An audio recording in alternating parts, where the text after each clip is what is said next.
The BS Report live from Houston. Our old friend Blake Griffin. How are you? I'm good. How are you? Long time no see. Actually, I've seen you because I've been going to the games, but you probably haven't seen me. No, I haven't. I've only been to 5 games. How's your cheering been? It's been good? I've toned it back. Good. I toned it back. Your advice really helped. I got rid of this. Yeah. That's gone. I got rid of this. That's gone. Now I'm just doing this. We could probably bump it up a little more than that, but. My daughter has really ratcheted up, though. Oh, yeah? Yeah. I have some bad news, though. What's that? She's been wearing the CP jersey a lot. You kind of got bounced. As long as it's a Clipper jersey, it's fine. All right. But I think, so I took my son in April, first Clipper game. I told him you were like Spider-Man because he likes Spider-Man. Okay. It really worked because you had like 5 dunks in the game. Oh, okay.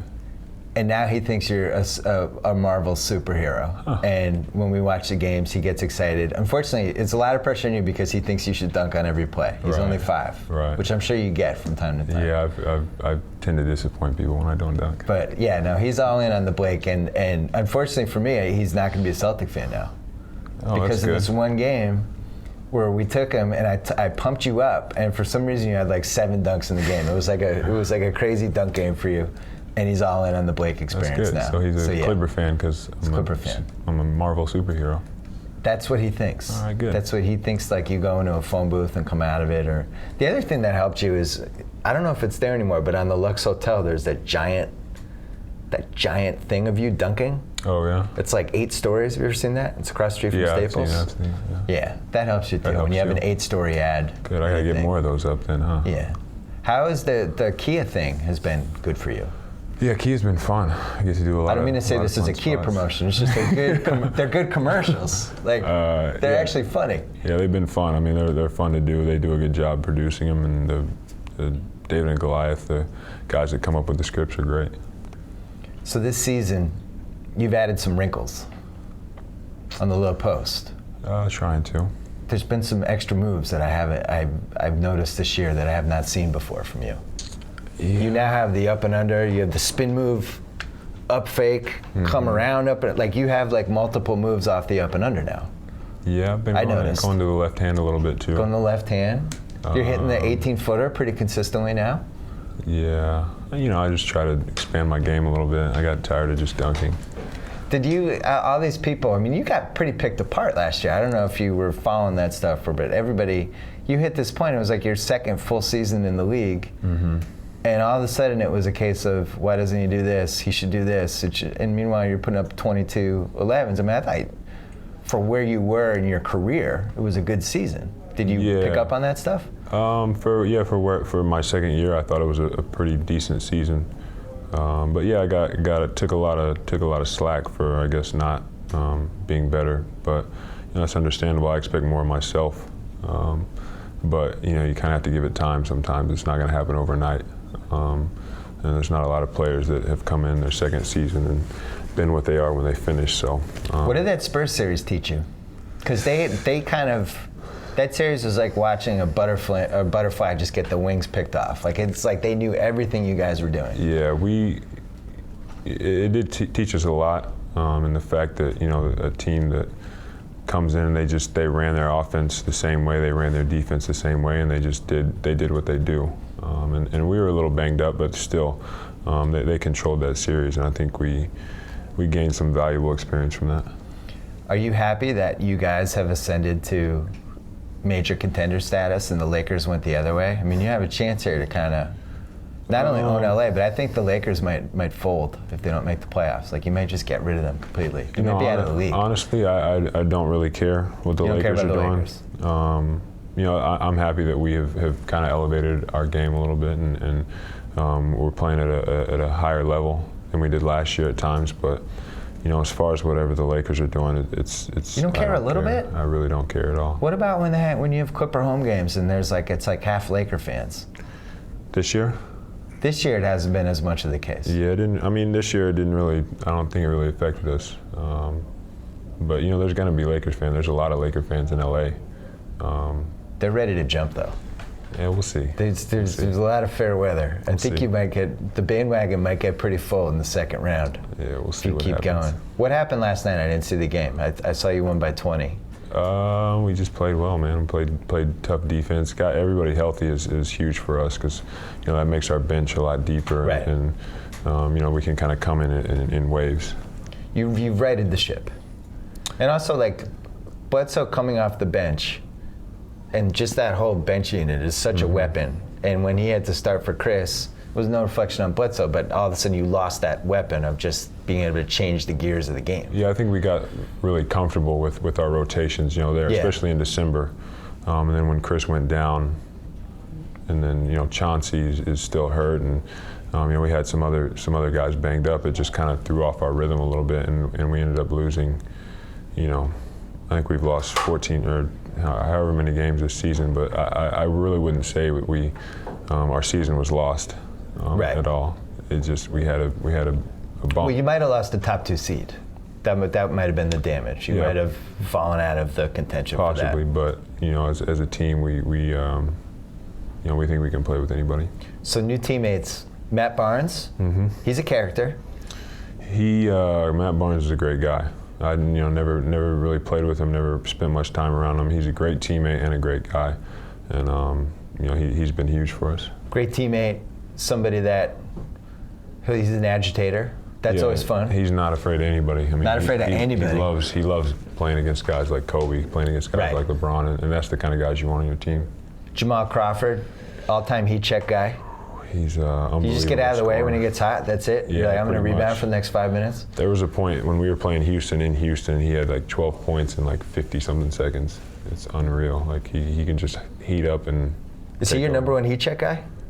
Yeah, I think so. I think he's mine too. Yeah. There's some other ones, but when he gets going, it's like all of a sudden 28-footers are in range. And it just like hits the rafters and comes down. Grant Hill. Grant Hill has been savvy veteran. Yeah, he's been great for. I mean, he was hurt for most of the season and came in. There's been games where he hasn't played in the first half and come in when we played the Knicks and guarded Melo and held him in check, and that's what we need from him. Does he tell you stories about the old days? Yeah, I've got a lot of stories out of him so far.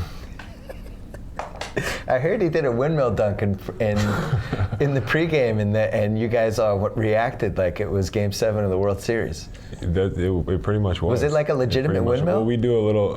It was a pretty good windmill. We do like a little dunk thing before we end the 2-line layups in every game, and somebody always has to shut it down, and it's normally DJ or me or Eric Bledsoe. But Grant came down the lane and did his little windmill, and that shut us down for good. I mean, you know how good he was once upon a time, right? Oh, Were you old enough to remember that? I didn't really get to watch a lot of his best years, but I've seen a lot of his highlights. Because he was like, I think there was one year he was like a 25, 9, 8, something like that, like crazy, every night, explosive. like LeBron numbers. His first step was unreal. Yeah. Who's the other new teammate you have? There's one other one, right? Lamar Odom. Who, I got to say, at the beginning of the year, I didn't understand it. He seemed out of shape. I thought it was too big of a risk, and then all of a sudden he played in shape. He played himself into shape, and he plays crunch time with you now. He did a really, really good job. He worked hard to get back in shape, and he did it somewhat quickly. And now he does everything. He can score for us. He rebounds. He passes the ball so well. I mean, he gets a rebound and brings it all the way up court, and he's always looking for teammates. He's another good teammate too, right? Yeah, he is. He's a great teammate. How much did that China trip help you? Because it's always like a male bonding chemistry trip. I think it helped. By the end of the trip, we were so sick of, eating the same food and all that. But spending that much time together was I think it was good for us, especially in the beginning of the season when we had so many new guys. But honestly, even before the China trip, this team, if you had watched us, before practice or hanging out, you would think we've been together for a full year already. What was the single funniest thing that happened in China? The single funniest thing that happened in China. It probably involved DeAndre Jordan. Man, I'm trying to think. That was a long time ago. I guess it was. It was like 4 or 5 months ago. Single funniest thing. How long were you guys there? We were there for 2 weeks. You were there for 2 weeks? No. 10 days? Oh, 10 days, yeah. 10 days. God. Yeah, it was a long time. Like 4 or 5 in each city. Beijing and Shanghai, Yeah. Did you like it, or were you ready to go? It was cool. It was a really cool experience. I'd never been over there. Shanghai was crazy. I wasn't expecting. Beijing was kind of what I expected, and Shanghai is just like New York and on steroids. Oh, really? So many huge buildings. Like, yeah, it was crazy. Where did you guys stay? Were you We stayed at the like downtown, like in the middle of everything? Ritz-Carlton. Yeah, we were pretty much in the middle. I don't really. So you guys know. walked around and people just stared at you? We didn't even really walk around, to be honest. We were just in the hotel room.